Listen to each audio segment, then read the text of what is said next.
Ladies and gentlemen, please welcome businessman and Executive Vice President of the Trump Organization, Donald J. Trump, Jr.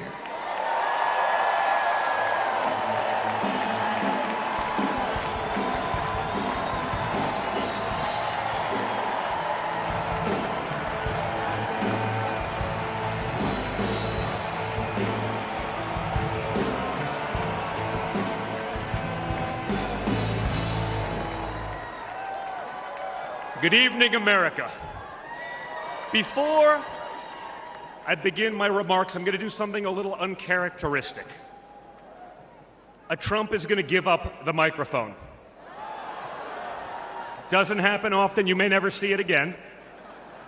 But I got a call on Monday morning from a young lady who said, "Dad, I want to speak at the RNC."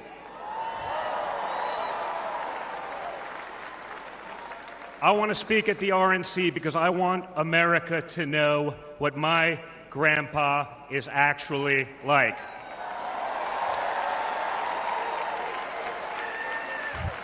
So for the first time ever on a stage, first time ever giving a speech, I want to bring out my eldest daughter and the eldest granddaughter of the President of the United States, your favorite president, Kai Madison Trump.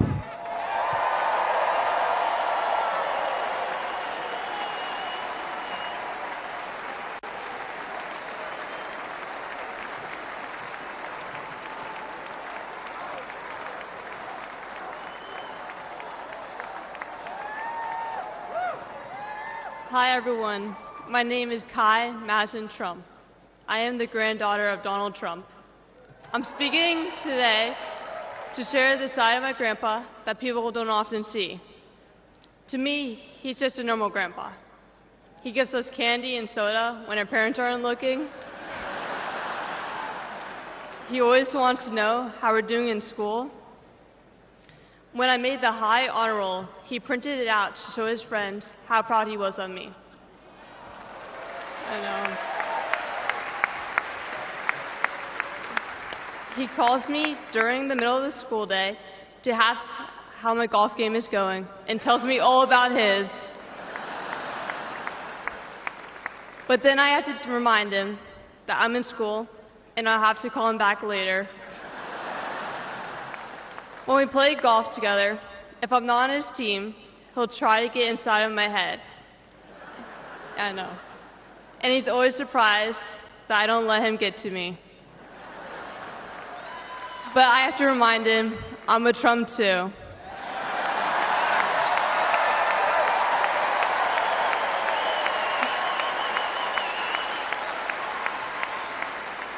Even when he's going through all these court cases, he always asks me how I'm doing. He always encourages me to push myself to be the most successful person I can be. Obviously, he sets the bar pretty high, but who knows, maybe one day I'll catch him. On Saturday, I was shocked when I heard that he has been shot, and I just wanted to know if he was okay. It was heartbreaking that someone would do that to another person. A lot of people have put my grandpa through hell, and he's still standing.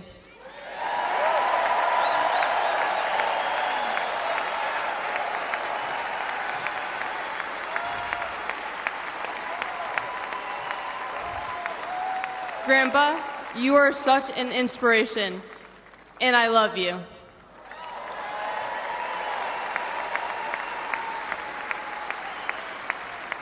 The media makes my grandpa seem like a different person, but I know him for who he is. He's very caring and loving. He truly wants the best for this country, and he will fight every single day to make America great again. Thank you very much.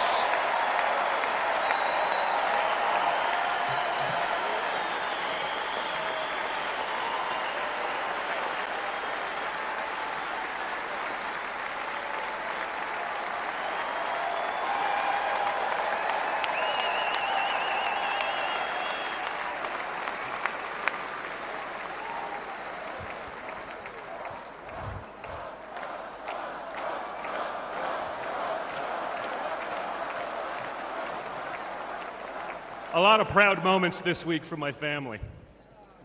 Thank you again, guys. Really appreciate that. That's not easy. That's the first time. I mean, this is what we call a large crowd for a speech, so incredible work, Kai. Now, back to business. Guys. Thank you, sir. Tonight we gather here in Milwaukee at one of the most crucial moments in American history. Just days ago, something that once seemed unimaginable became a terrifying reality. My father came under literal fire as an incredible, patriotic rally turned into a tragedy. On a field in Butler, Pennsylvania, a brave firefighter died. Others were injured, and as those bullets rained down, we came millimeters away from one of the darkest moments in our nation's history. But we did lose an American hero that day. We wish that he were with us tonight.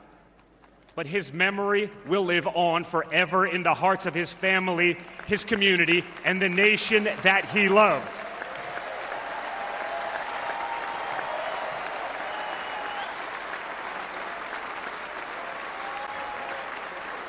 So I would like to take just a moment tonight to express our gratitude for the life and service of American hero Corey Comparator.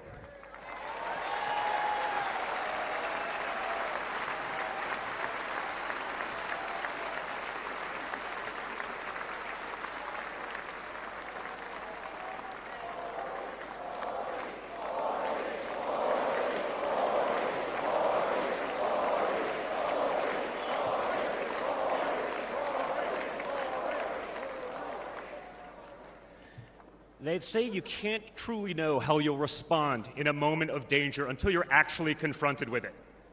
So what was my father's instinct as his life was on the line? Not to cower, not to surrender, but to show for all the world to see that the next American president has the heart of a lion.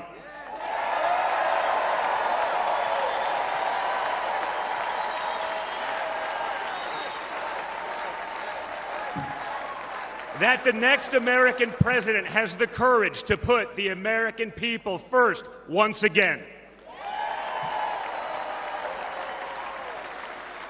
And in that moment, my father didn't just show his character. He showed America's character. When he stood up with blood on his face and the flag at his back, the world saw a spirit that could never be broken.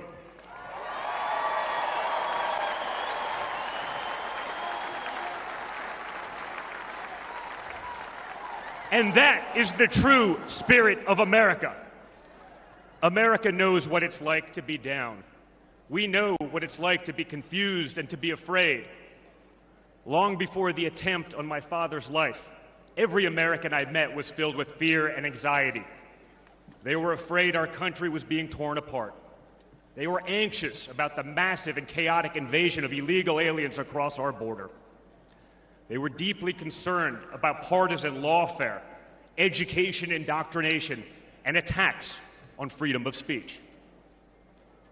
Most terrifying of all, they saw that our leaders didn't care, or worse, that they joyfully aided and abetted the erosion of our rights.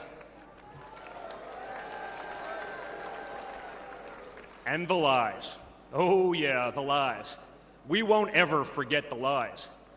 From left-wing politicians, from their allies in the media, when you hear them in a row, you fully understand the extent they have gone to divide this great nation.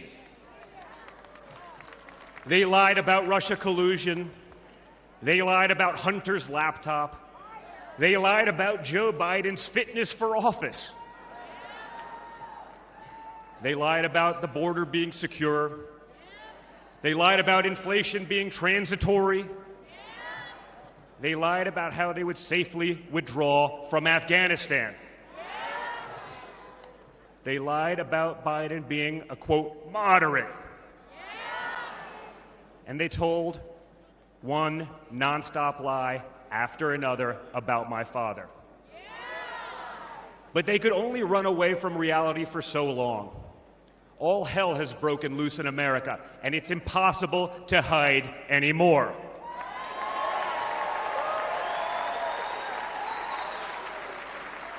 Remember Build Back Better? Instead, we got broke, bumbling Biden. Nothing is built, nothing is back, and nothing is better. Bridges are collapsing, our credibility is crumbling, and our money is worth less and less every single day. It was just one giant bait and switch, and normal Americans are the ones left holding the bag. Housing costs, gasoline prices, grocery bills just keep going up. Wave after wave of illegal aliens, deadly drugs keep pouring across our border. Meanwhile, pro-crime district attorneys have turned our cities into giant crime zones. They've turned criminals into victims, prosecutors into criminal defense attorneys, and police into public enemies. Left-wing activists are pretending to be educators, teaching our kids that there are 57 genders, but they can't even define what a woman is. On one hand, they think free speech protects their right to expose your children to explicit drag shows. On the other hand, they want to put you in jail for making a meme. It's like the entire world has been turned upside down. Does any of this sound like a country that's going in the right direction? And honestly, who is actually running the country anyway? It's obviously not Joe Biden. So who are they asking us to elect? Seriously, who's running things? Does anyone really know? Is it Jill? Is it Hunter? Barack Obama? Maybe it's the ghost of Corn Pop.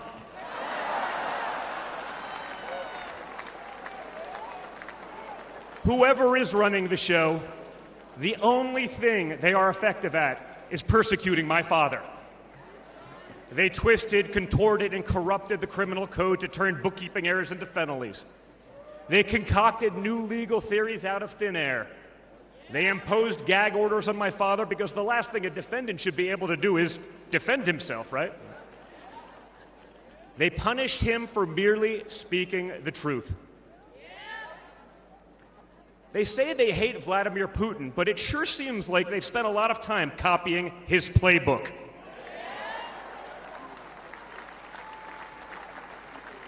In this country, we don't criminalize political differences. We debate them. We vote on them.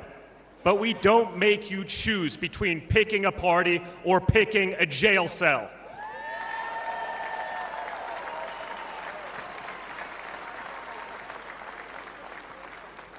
There was a time when the Democrats really wanted what was best for America, even if they had a different way of getting there. It was the party of Franklin Roosevelt, John F. Kennedy, Martin Luther King Jr. You may have disagreed with that party, but at least you could respect it. But this new extreme Democrat Party, they want us to somehow believe that the only way forward is going backwards, where hiring decisions are based solely on race, where justice is only for those with the right opinions, where streets are a luxury only for the elite, where economic opportunity exists only when you know the right people.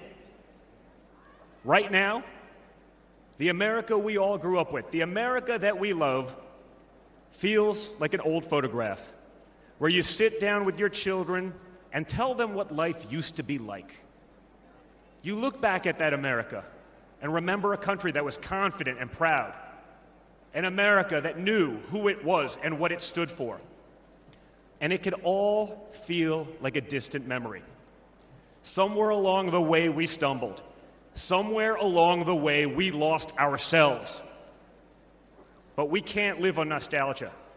Yes, America was great, but our greatest days are yet to come.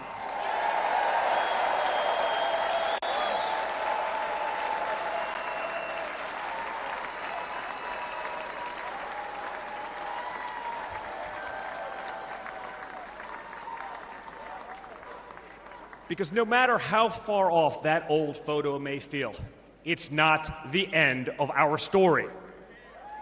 We're like that man who stood on that platform and felt the bullet pierce his flesh just days ago in Pennsylvania.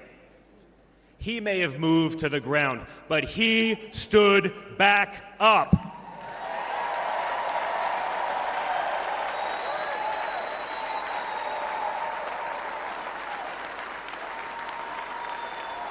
And when he did, my father raised his fist into the air. He looked out at the crowd. And what did he say?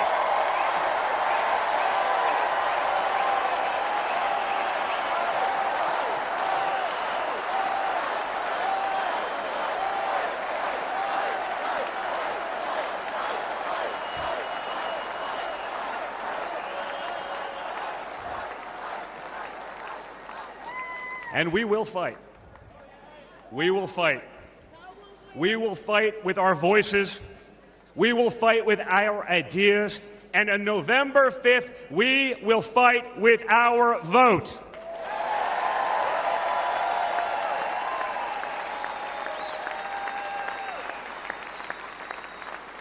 I've always been proud of him, but I've never been prouder of my father than I was in that moment.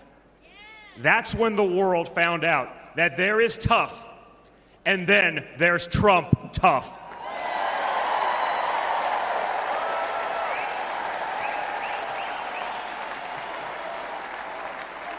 And the good news is, America is Trump tough.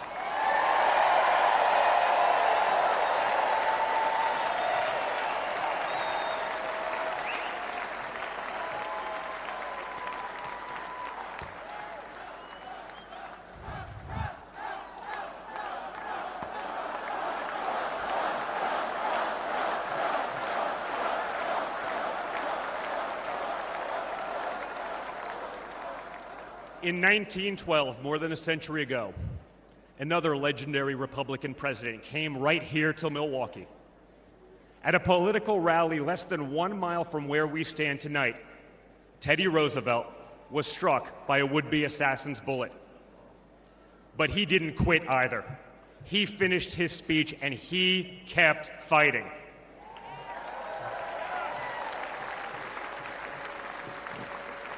My friends, I don't believe in coincidences, but I do believe in God's plan.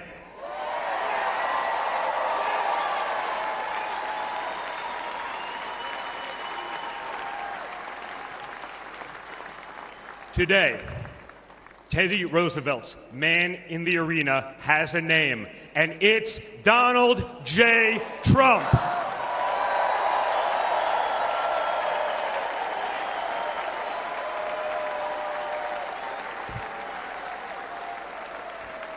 Remember, my father didn't have to run for re-election this year. He doesn't need the money, the fame, the power. Frankly, he doesn't need the witch hunts, the phony investigations, or the political prosecutions either.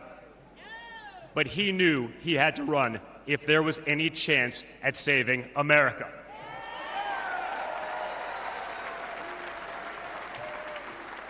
He's not doing it for himself.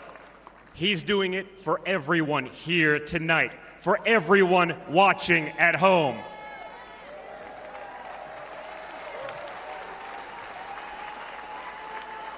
No matter who you are, you can be a part of this movement to make America great again.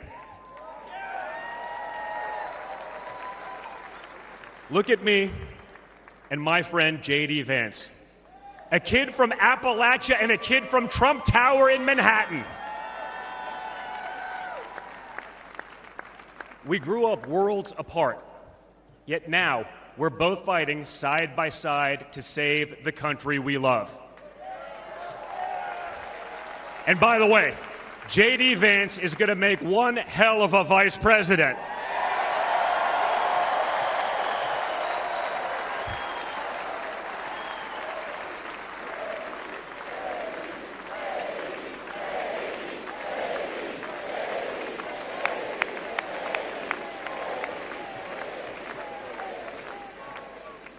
For those of you who have tuned out politics or have never even voted, I want you to know, if you're looking for a better life, a more prosperous future, a safer, more wholesome and patriotic place to call home, there's room for you in this party and in this movement.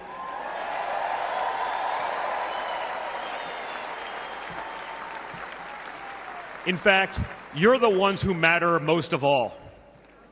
My father has always said that the people he gets along with best are the people who really work for a living.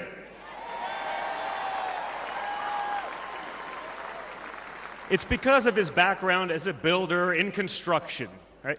In construction, it doesn't matter how smart your architect is if you don't have the best guys laying the bricks. People with grit, people who get their hands dirty. That's a big problem with Washington, D.C. Most of the bureaucrats who rule over us have never built anything in their lives. It's time to build something real, something tangible, something that will last and leave this country better off for our children. That's my father's mission.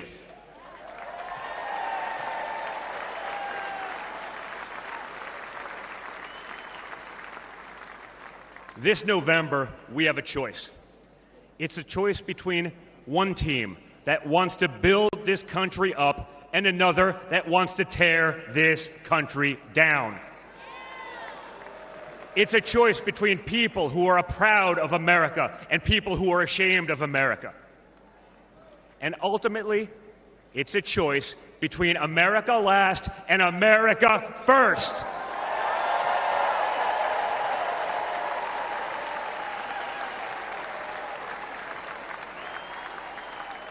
So if you love this country from the bottom of your heart, if you want to bring back common sense, if you want to save the American dream, if you want to stand up and fight for the future of our nation, you must re-elect my father, Donald J. Trump.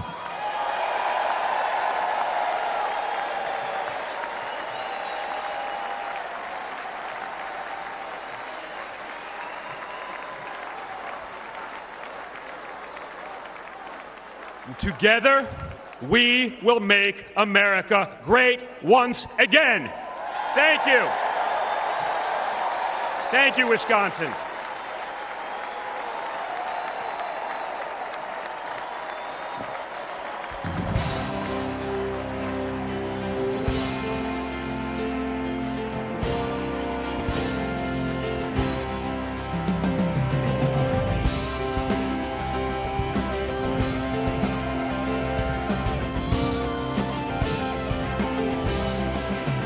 As soon as you are able, well, I am with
It's nothing short of a miracle that J.D. Vance is a household name, or a United States Senator, or our next Vice President. But here he is, born into poverty, his family torn apart by drug addiction. No money, no prospects, no future.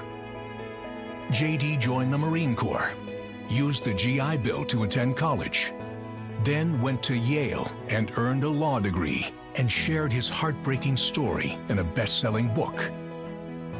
Only in America is this story possible.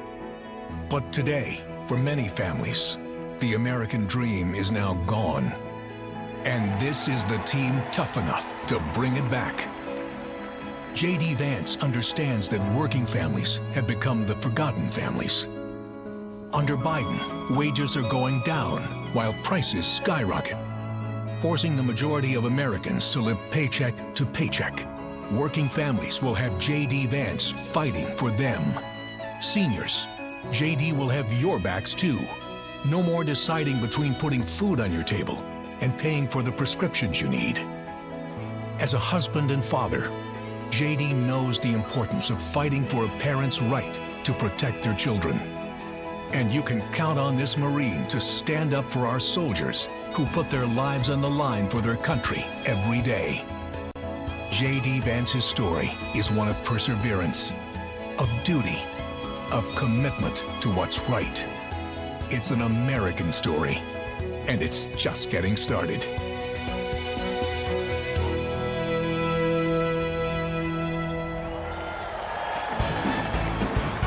Ladies and gentlemen, please welcome Usha Vance.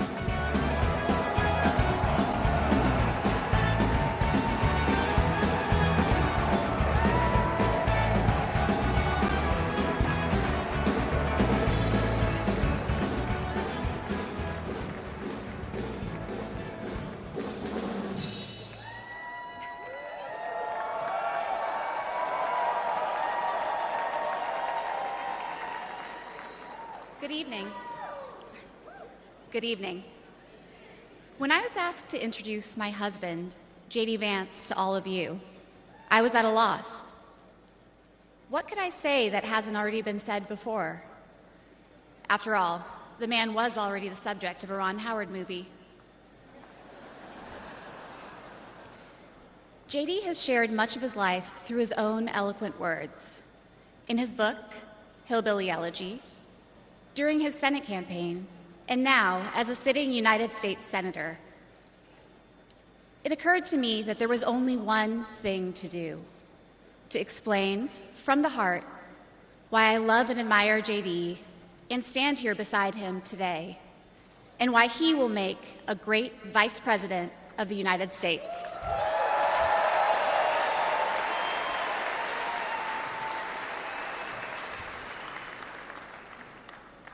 I met J.D. in law school when he was fresh out of Ohio State, which he attended with the support of the GI Bill.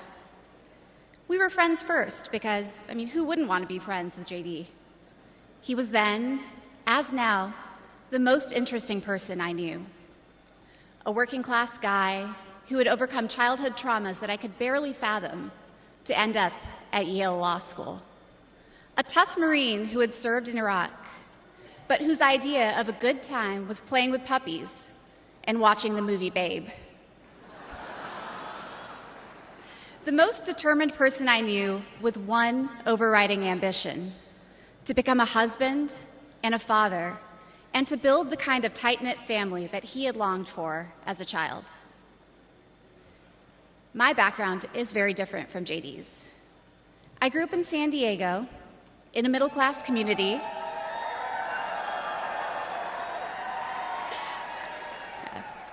with two loving parents, both immigrants from India, and a wonderful sister. That JD and I could meet at all, let alone fall in love and marry, is a testament to this great country.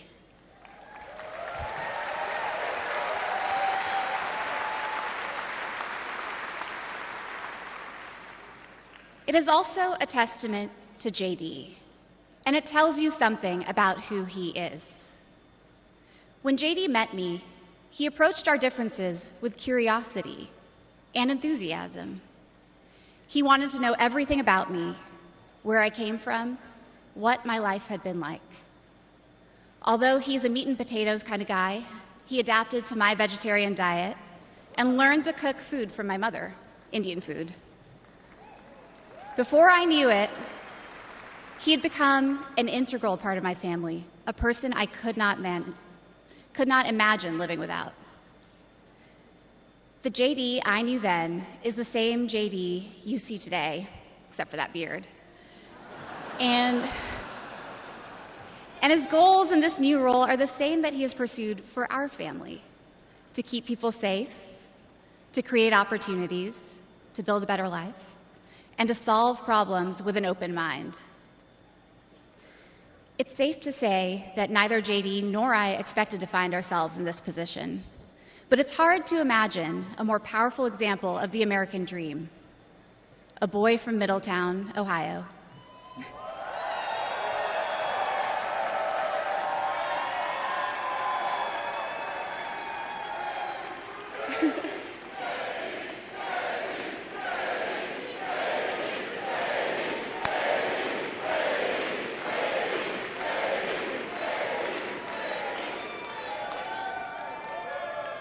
Raised by his grandmother through tough times, chosen to help lead our country through some of its greatest challenges.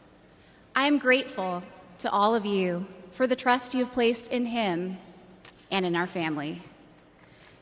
And with that, it is my great privilege to introduce my husband and the next Vice President of the United States, J.D. Vance.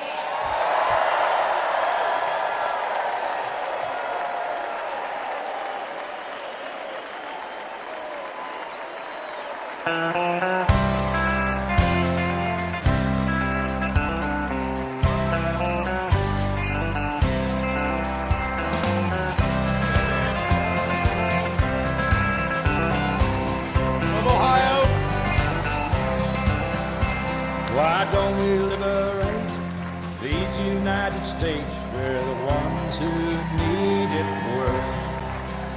Let the rest of the world help us for change, and let's rebuild America first. Thank you. Our highways and bridges are falling apart. Who's blessed? Who has been cursed? There's things to be done all over the world, but let's rebuild America first. Thank you. Thank you. Please. Wow. Wow.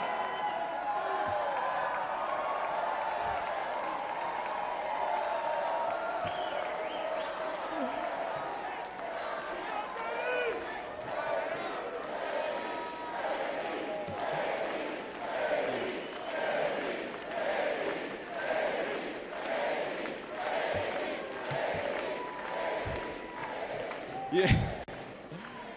First of all, aren't I a lucky guy? Isn't she lovely and amazing?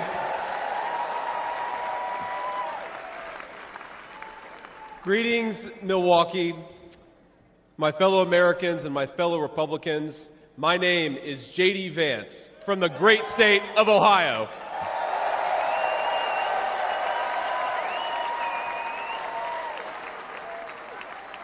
Tonight,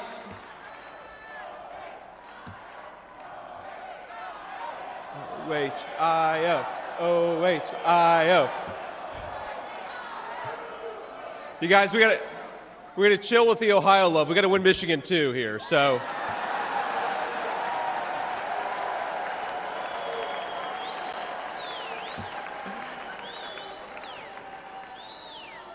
My friends, tonight is a night of hope, a celebration of what America once was, and with God's grace, what it will soon be again.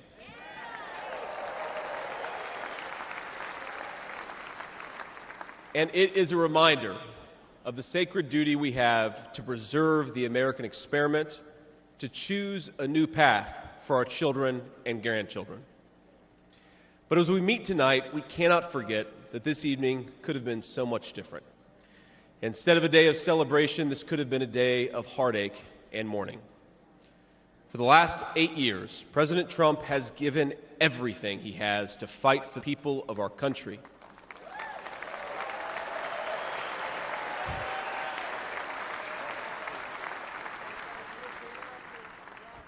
He didn't need politics, but the country needed him. Did it? Now, prior to running for president, he was one of the most successful businessmen in the world.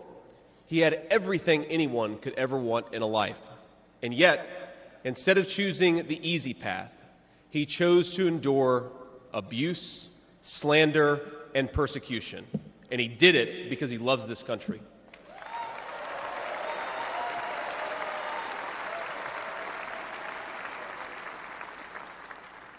I want all Americans to go and watch the video of a would-be assassin coming a quarter of an inch from taking his life. Consider the lies they told you about Donald Trump, and then look at that photo of him, defiant, fist in the air. When Donald Trump rose to his feet in that Pennsylvania field, all of America stood with him.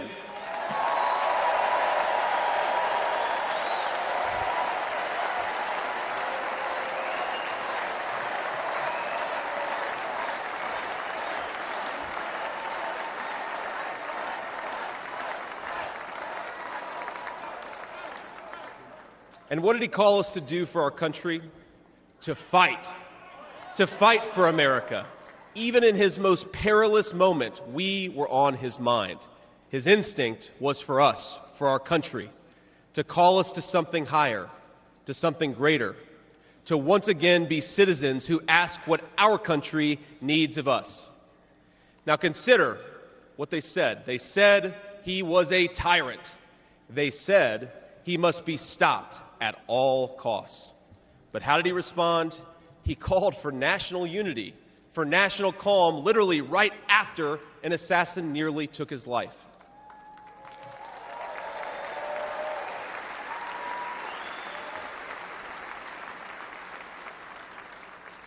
He remembered the victims of the terrible attack, especially the brave Corey Compertori, who gave his life to protect his family. God bless him. And then President Trump flew to Milwaukee and got back to work.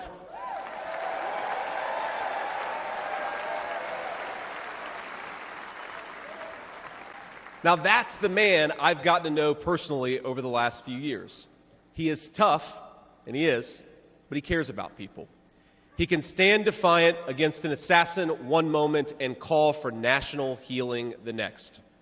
He is a beloved father and grandfather, and of course, a once-in-a-generation business leader. He's the man who is feared by America's adversaries, but 2 nights ago, and I'll share a moment, said goodnight to his 2 boys, told them he loved them, and made sure to give each of them a kiss on the cheek. And I will say, Don and Eric squirmed the same way my 4-year-old does when his daddy tries to give him a kiss on the cheek. Sorry, guys.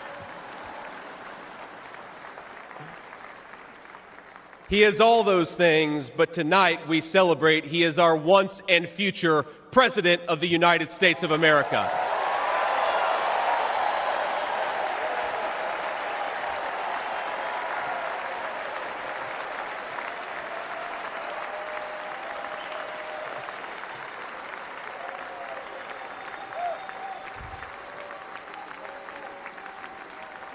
Now, I want to respond to his call for unity myself. We have a big tent in this party on everything from national security to economic policy. But my message to you, my fellow Republicans, is we love this country and we are united to win.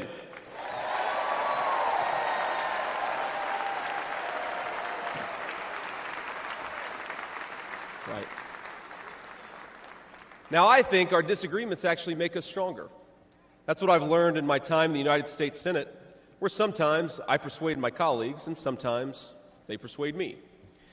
And my message to my fellow Americans, those watching from across the country, is shouldn't we be governed by a party that is unafraid to debate ideas and come to the best solution?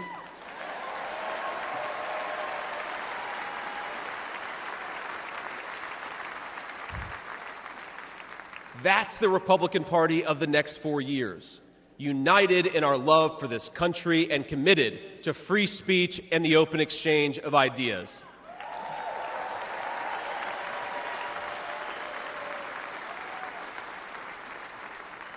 And so tonight, Mr. Chairman, I stand here humbled, and I'm overwhelmed with gratitude to say I officially accept your nomination to be Vice President of the United States of America.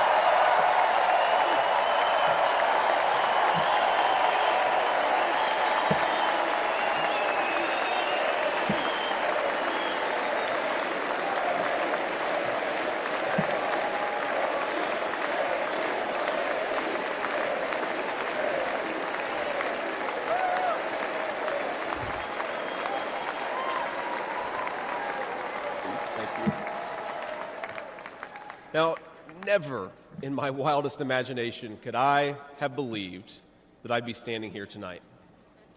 I grew up in Middletown, Ohio, a small town where people spoke their minds, built with their hands, and loved their God, their family, their community, and their country with their whole hearts. But it was also a place that had been cast aside and forgotten by America's ruling class in Washington. When I was in the 4th grade, a career politician by the name of Joe Biden supported NAFTA, a bad trade deal that sent countless good jobs to Mexico. When I was a sophomore in high school, that same career politician named Joe Biden gave China a sweetheart trade deal that destroyed even more good American middle-class manufacturing jobs. When I was a senior in high school, that same Joe Biden supported the disastrous invasion of Iraq, and at each step of the way, in small towns like mine in Ohio or next door in Pennsylvania or Michigan, in states all across our country, jobs were sent overseas and our children were sent to war. And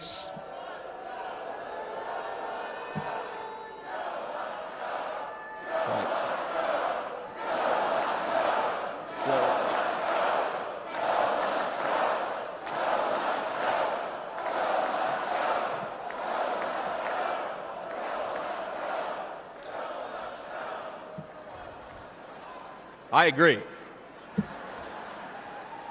And somehow, a real estate developer from New York City by the name of Donald J. Trump was right on all of these issues while Biden was wrong.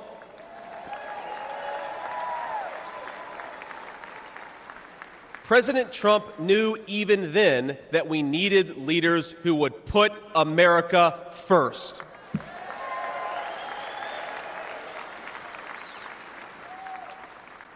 Now, thanks to these policies that Biden and other out-of-touch politicians in Washington gave us, our country was flooded with cheap Chinese goods, with cheap foreign labor, and in the decades to come, deadly Chinese fentanyl. Joe Biden screwed up, and my community paid the price. Now, I was lucky. Despite the closing factories and the growing addiction in towns like mine, in my life, I had a guardian angel by my side. She was an old woman who could barely walk, but she was tough as nails. I called her Mamaw, the name we hillbillies gave to our grandmothers.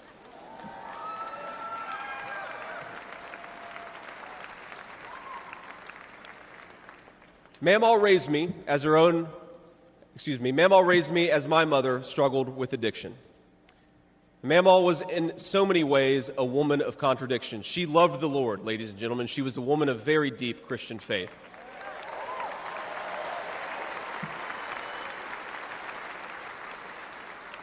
But she also loved the F word. I'm not kidding. She could make a sailor blush. Now, she once told me, when she found out that I was spending too much time with a local kid who was known for dealing drugs, that if I ever hung out with that kid again, she would run him over with her car.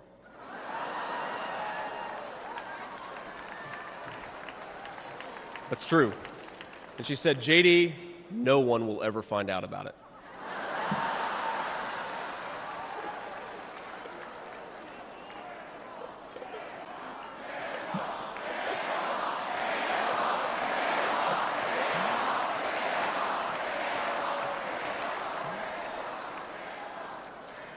Now, thanks to that mammal, things worked out for me. After 9/11, I did what thousands of other young men my age did in that time of soaring patriotism and love of country. I enlisted in the United States Marines.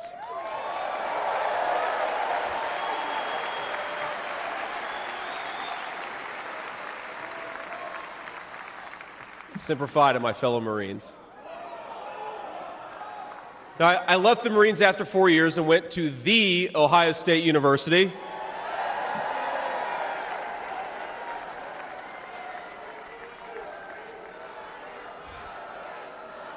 I'm sorry, Michigan. I had to get that in there.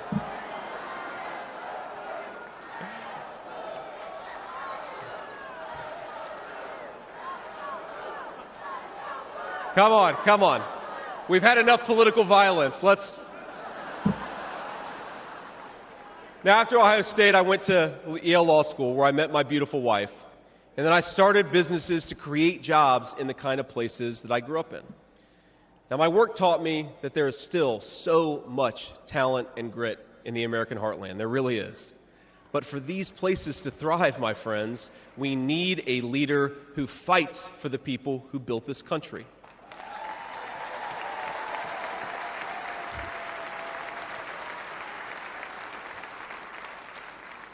We need a leader who's not in the pocket of big business, but answers to the working man, union and non-union alike.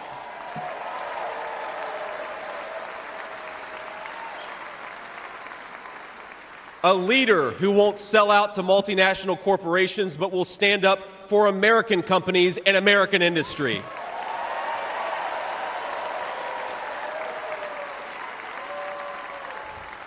A leader who rejects Joe Biden and Kamala Harris's Green New scam and fights to bring back our great American factories. We need President Donald J. Trump.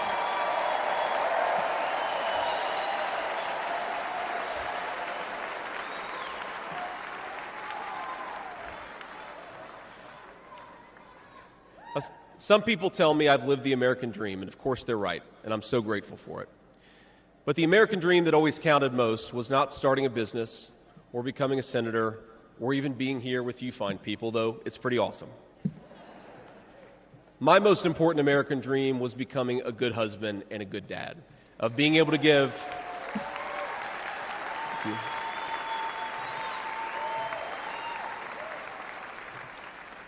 I wanted to give my kids the things that I didn't have when I was growing up, and that's the accomplishment that I'm proudest of.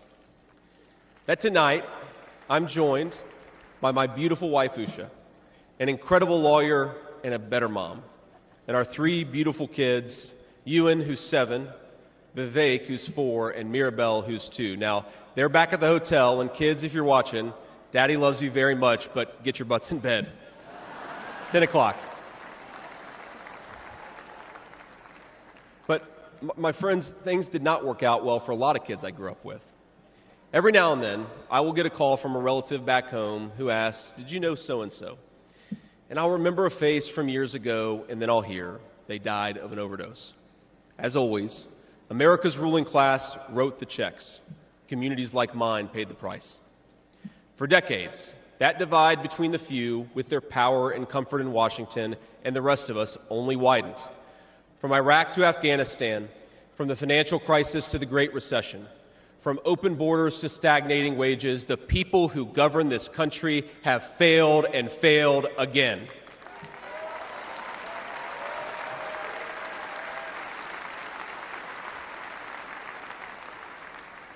That is, of course, until a guy named Donald J. Trump came along.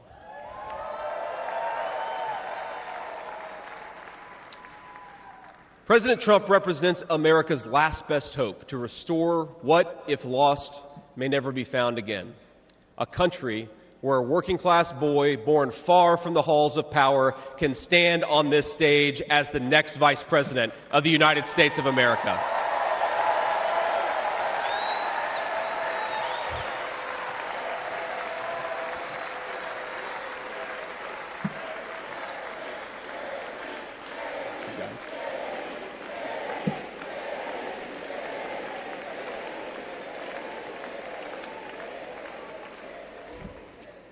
But, my fellow Americans, here in this stage and watching at home, this moment is not about me. It's about all of us, and it's about who we're fighting for. It's about the auto worker in Michigan wondering why out-of-touch politicians are destroying their jobs. It's about the factory worker in Wisconsin who makes things with their hands and is proud of American craftsmanship.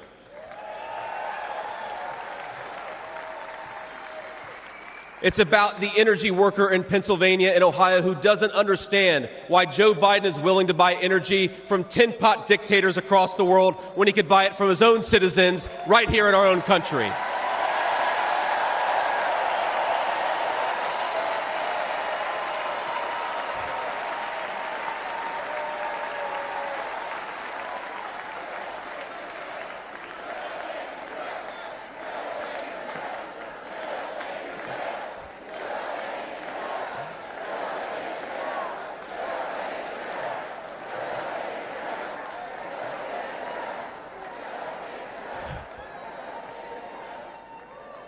You guys are a great crowd.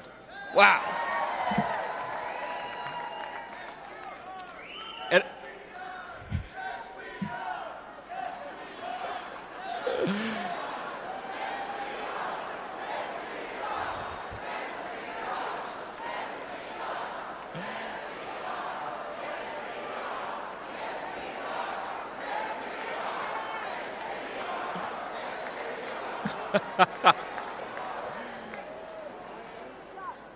And it's about, our movement is about single moms like mine who struggled with money and addiction but never gave up.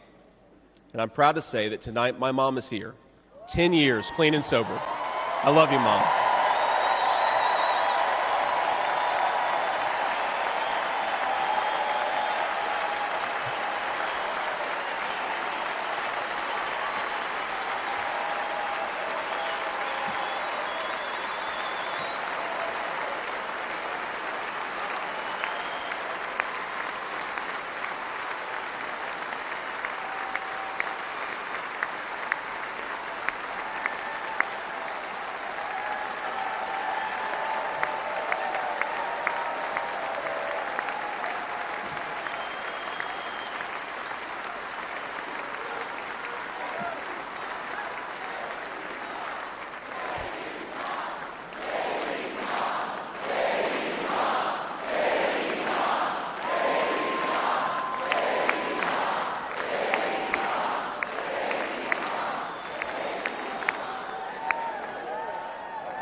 And you know, Mom, I was thinking, it'll be 10 years officially in January of 2025, and if President Trump's okay with it, let's have the celebration in the White House.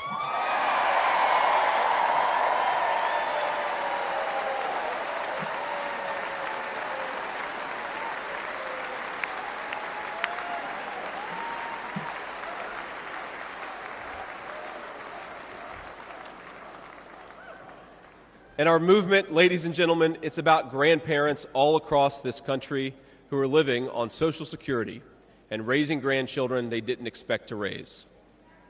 And while we're on the topic of grandparents, let me tell you another Mamaw story. Now, my Mamaw died shortly before I left for Iraq in 2005. And when we went through her things, we found 19 loaded handguns. They were...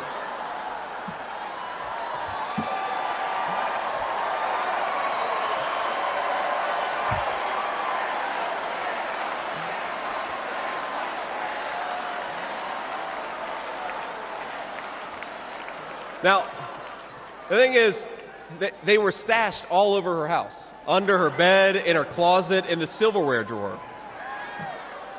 And we wondered what was going on, and it occurred to us that towards the end of her life, Mamaw couldn't get around so well. And so this frail old woman made sure that no matter where she was within arm's length of whatever she needed to protect her family. That's who we fight for. That's American spirit.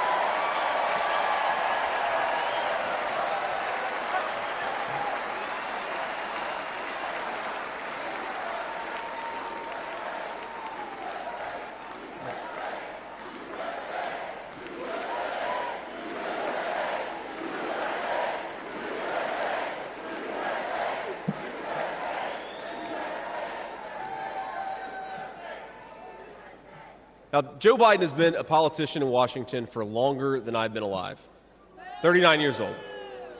Kamala Harris is not much further behind. For half a century, he's been the champion of every major policy initiative to make America weaker and poorer. And in 4 short years, Donald Trump reversed decades of betrayals inflicted by Joe Biden and the rest of the corrupt Washington insiders.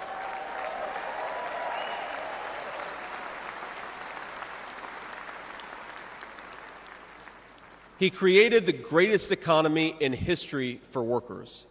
Really was amazing. There's this chart that shows worker wages, and they stagnated for pretty much my entire life until President Donald J. Trump came along.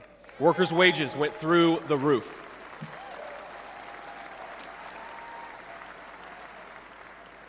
And just imagine what he's going to do when we give him 4 more years.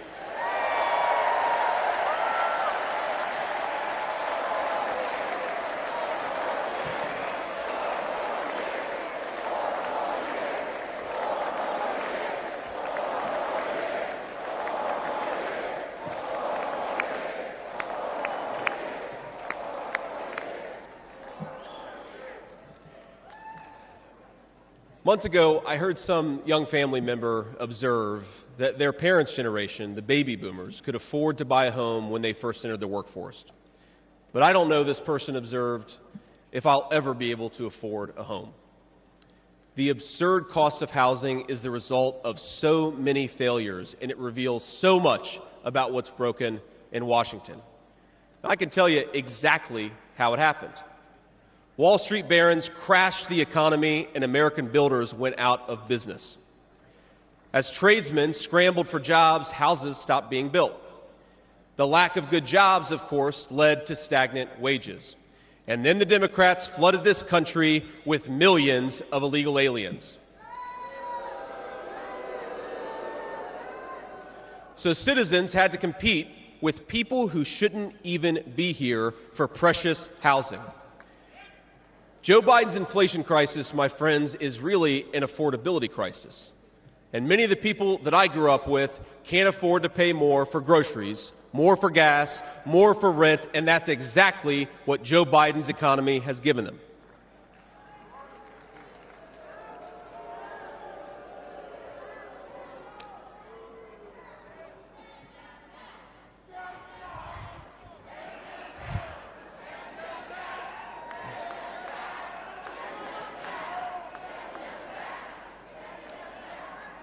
So prices soared, dreams were shattered, and China and the cartels sent fentanyl across the border, adding addiction to the heartache. But ladies and gentlemen, that is not the end of our story. We've heard about villains and their victims. I've talked a lot about that, but let me tell you about the future. President Trump's vision is so simple and yet so powerful. We're done, ladies and gentlemen, catering to Wall Street. We'll commit to the working man.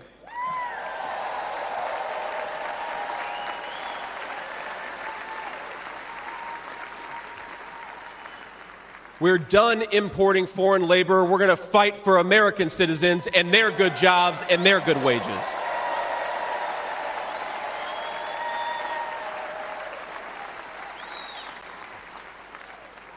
We're done buying energy from countries that hate us. We're going to get it right here from American workers in Pennsylvania and Ohio and across the country.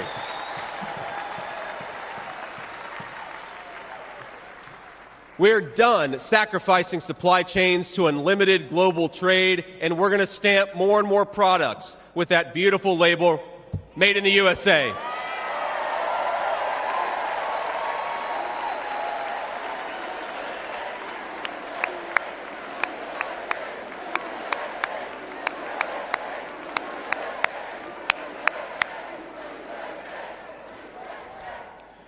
We're going to build factories again, put people to work making real products for American families made with the hands of American workers.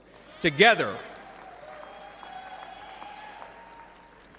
We will protect the wages of American workers and stop the Chinese Communist Party from building their middle class on the backs of American citizens.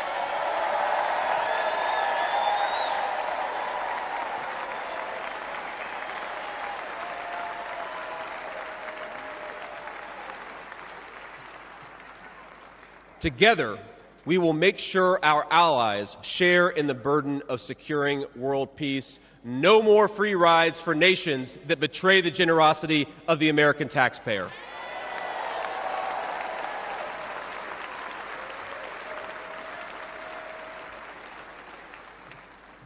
Together, we will send our kids to war only when we must. But as President Trump showed with the elimination of ISIS and so much more, when we punch, we're going to punch hard.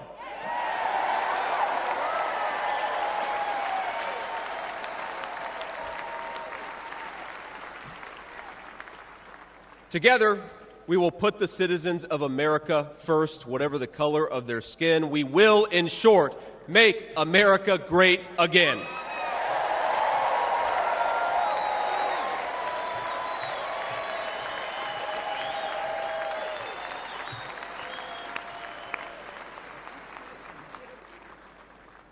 You know, one of the things that you hear people say sometimes is that America is an idea. And to be clear, America was indeed founded on brilliant ideas like the rule of law and religious liberty, things written into the fabric of our Constitution and our nation. But America is not just an idea. It is a group of people with a shared history and a common future. It is, in short, a nation. Now, it is part of that tradition, of course, that we welcome newcomers. But when we allow newcomers into our American family, we allow them on our terms.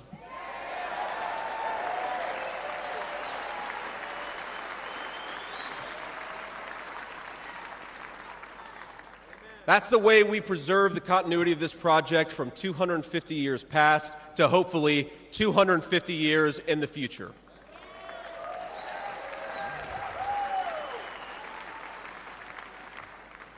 And let me illustrate this with a story, if I may. I'm, of course, married to the daughter of South Asian immigrants to this country. Incredible people.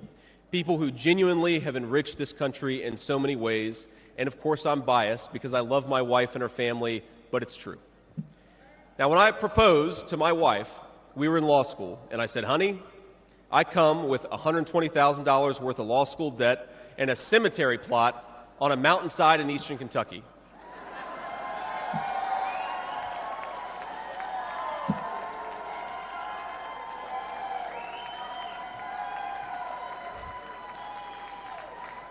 And I guess standing here tonight, it's just gotten weirder and weirder, honey. But that's what she was getting. Now, that cemetery plot in eastern Kentucky is near my family's ancestral home. And like a lot of people, we came from the mountains of Appalachia into the factories of Ohio, Pennsylvania, Michigan, and Wisconsin.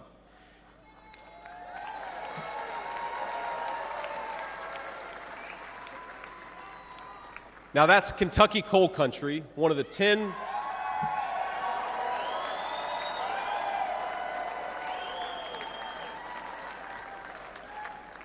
Now, it's one of the 10 poorest counties in the entire United States of America.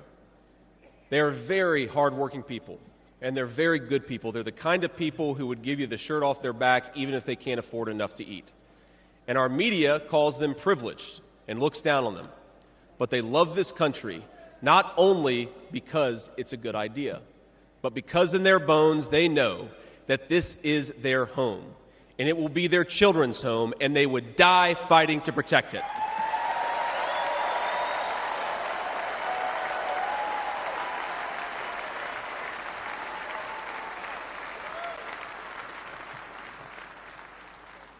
That is the source of America's greatness.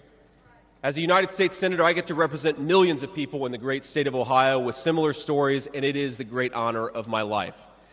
Now, in that cemetery, there are people who were born around the time of the Civil War. And if, as I hope, my wife and I are eventually laid to rest there, and our kids follow us, there will be 7 generations just in that small mountain cemetery plot in eastern Kentucky. 7 generations of people who have fought for this country, who have built this country, who have made things in this country, and who would fight and die to protect this country if they were asked to.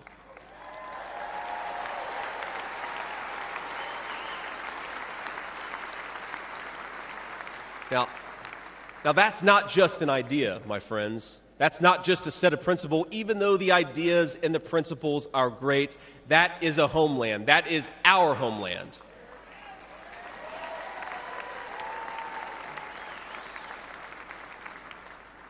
People will not fight for abstractions, but they will fight for their home. And if this movement of ours is going to succeed, and if this country is going to thrive, our leaders have to remember that America is a nation and its citizens deserve leaders who put its interests first.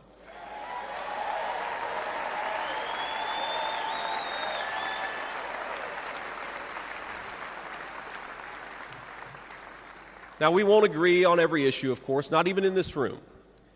We may disagree from time to time about how best to reinvigorate American industry and renew American family. That's fine. In fact, it's more than fine. It's good. But never forget that the reason why this united Republican Party exists, why we do this, why we care about those great ideas and that great history, is that we want this nation to thrive for centuries to come.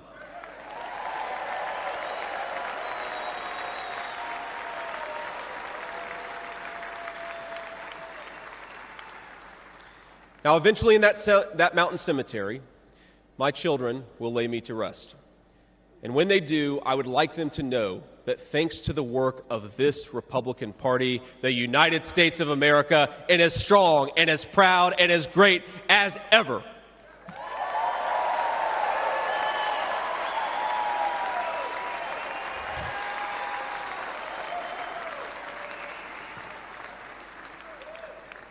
That is who we serve, my friends. That is who we fight for. And the only thing that we need to do right now, the most important thing that we can do for those people, for that American nation that we all love, is to re-elect Donald J. Trump, President of the United States.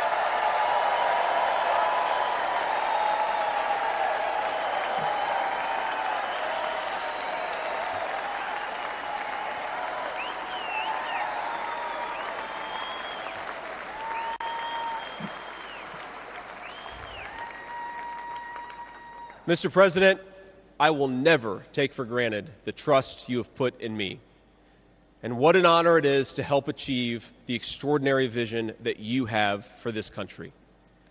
Now, I pledge to every American, no matter your party, I will give you everything I have to serve you and to make this country a place where every dream you have for yourself, your family, and your country will be possible once again.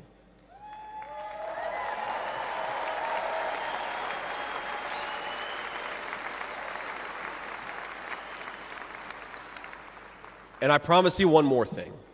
To the people of Middletown, Ohio, and all the forgotten communities in Michigan, Wisconsin, Pennsylvania, and Ohio, and every corner of our nation, I promise you this: I will be a vice president who never forgets where he came from.